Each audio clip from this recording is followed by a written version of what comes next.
Bem-vindo ao Vestibular em Cena. Hoje nós vamos tratar de geopolítica na prova da Unicamp. Bora pegar papel e caneta para nós estudarmos. Vocês sabem que o nosso país, ao longo dessa primeira década do século XXI, ganhou projeção internacional e investiu pesado numa diplomacia chamada de Sul-Sul, ou seja, à medida que ganhou projeção, investiu nas relações com os países latino-americanos e africanos. Agora, com a mudança de governo, mudam-se também as prioridades diplomáticas. Boa tarde, Renata. Boa tarde a todos. O novo ministro José Serra listou em seu discurso 10 diretrizes que pretende adotar no comando das relações exteriores. Entre elas, Serra afirmou que a diplomacia do país vai refletir de forma intransigente os valores da sociedade brasileira e estará a serviço do Brasil como um todo. Outra diretriz citada por Serra é que o Brasil buscará o protagonismo internacional com relação ao meio ambiente, característica que o novo ministro das Relações Exteriores citou como fundamental dadas as condições naturais do Brasil por deter a maior parte da Amazônia e a maior reserva de água doce do mundo. Nesse contexto, o ministro quer que o Brasil desempenhe papel proativo e pioneiro para conter as consequências da mudança do clima. Pois é, esse será o tema da aula de hoje, geopolítica. Antes de tratarmos de geopolítica, vale lembrar que a prova da Unicamp, realizada em 2016, deu o que falar. Afinal, ela trouxe um forte apelo interdisciplinar, ou melhor dizendo, transdisciplinar, pois ela exigia que o seu repertório transitasse com facilidade nas interseções das disciplinas de humanas.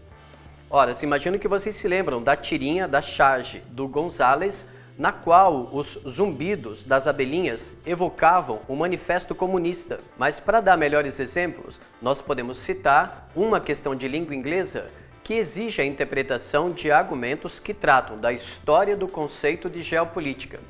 E para garantir melhor eficiência na condução da questão, vamos antecipar a leitura do enunciado. Saca só. Survey of Geopolitics. Geopolitics is a product of its time, and its definitions have evolved accordingly. Rudolf Kellen, who coined the term in 1899, described geopolitics as the theory of the state as a geographical organism or phenomenon in space. For Karl Haushofer, the father of German geopolitics, geopolitics is the new national science of the state, a doctrine on the spatial determinism of all political processes, based on the broad foundations of geography, especially of political geography. On the eve of World War II, Derwent Whittlesey, the American political geographer, considered geopolitics a dogma, the faith that the state is inherently entitled to its place in the sun. Richard Hartshorne defined it as geography utilized for particular purposes that lie beyond the pursuit of scientific knowledge. Conforme o texto,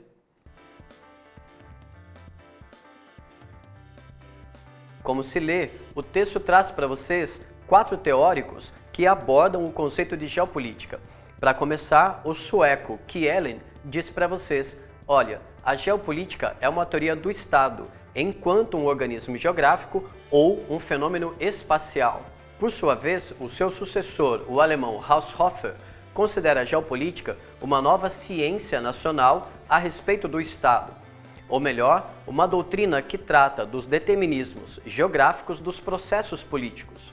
Em comum, ambos autores são filhos do nacionalismo e do imperialismo do século XIX e que, ao associarem o destino de uma população a um determinado território geográfico, tiveram como desdobramentos acontecimentos como esse no comecinho do século XX.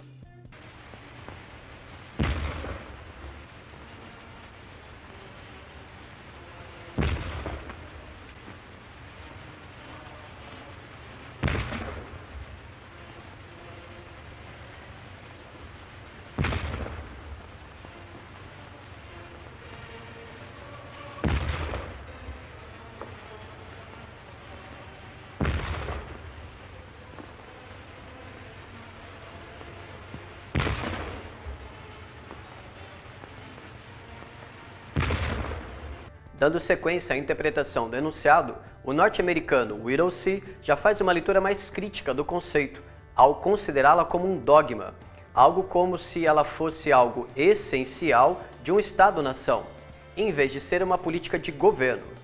Por último, Hartshorne já traz uma leitura mais relativista do conceito, pois ele vai considerar a geopolítica de acordo com os interesses e os propósitos atribuídos a um determinado espaço geográfico. Dessa forma, seria possível, então, encarar a expressão "o Brasil é o celeiro do mundo" como a tradução da nossa geopolítica. Saca só!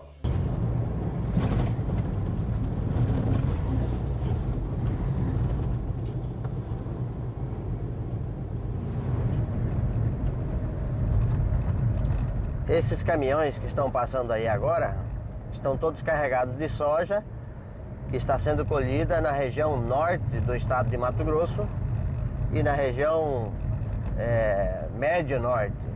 Essa soja vai toda transportada de caminhão em 2.500 quilômetros até no Porto de Santos, em São Paulo, ou no Porto de Paranaguá, no Paraná. E vai ser exportada para a Europa, para a China ou Japão.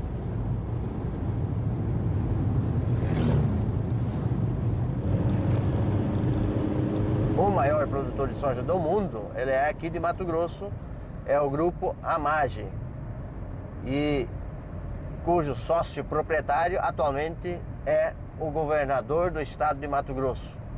Ou então ainda a expressão "the West is the best" como a melhor encarnação da diplomacia norte-americana. Ora, mas como eles já fundaram a Califórnia há mais de um século, que tal a gente considerar o Oriente Médio como seu novo Oeste? Ladies and gentlemen, the President of the United States. My friends, on this Christmas Eve, there are over 10 million men in the armed forces of the United States alone. 1 year ago, 1,700,000 were serving overseas. By next July 1st, that number will rise to over 5 million. Plenty of bad news for the Japs in the not too far distant future. Bem, feita essa tradução, agora nós podemos seguir adiante para considerar a letra A como correta. Afinal de contas, ela consegue identificar as afinidades entre aqueles autores do século XIX, ambos, mais uma vez, filhos do nacionalismo e do imperialismo. Em outras palavras, a geopolítica, seja como uma ciência, seja como um exercício político, ela é fruto do desenvolvimento dos Estados nacionais europeus. Em caso de dúvida, saca só. A letra B está equivocada porque Whittlesey é um autor do século XX. E ao longo do século XX, nós sabemos que a geopolítica não é um exercício de soberania do Estado, mas sim de governo. A diferença, vocês sabem, os governos são sempre transitórios e administram a permanência do Estado. Por sua vez, a letra C e a letra D também estão equivocadas pelo mesmo motivo. O próprio enunciado te disse que o conceito de geopolítica muda de acordo com a história. Portanto, o conceito que Hartshorne traz é bem mais relativista do que o essencialismo de Kellen. Para encerrarmos, vale chamar a atenção mais uma vez para o grau de dificuldade das novas questões interdisciplinares da Unicamp. Elas vão exigir de vocês repertório disciplinar clássico, aqueles que vocês aprendem na sala de aula, nas aulas regulares, mas também repertório cultural, aquele tipo de coisa que só a tua força de vontade e algumas amizades podem oferecer. Por esse motivo, nós vamos deixar aqui na descrição do vídeo mais dicas de estudo para vocês a respeito desse conceito, geopolítica. A exemplo da biografia de Joseph Comblain, esse padre belga vinculado à teologia da libertação que viveu no Brasil até a década de 70 e depois foi exilado e deu um pulo no Chile e também no Equador. É dele o clássico A Ideologia da Segurança Nacional, que vai demonstrar como, ao longo da Guerra Fria, o conceito de geopolítica foi subvertido como instrumento bastante eficiente para a manutenção de regimes autoritários na América Latina. No mais, continue nos acompanhando, mandem sempre as suas dúvidas, críticas e sugestões e acompanhem os nossos vídeos e os nossos debates também nos comentários. Tá legal? Abraços fortes e até a próxima!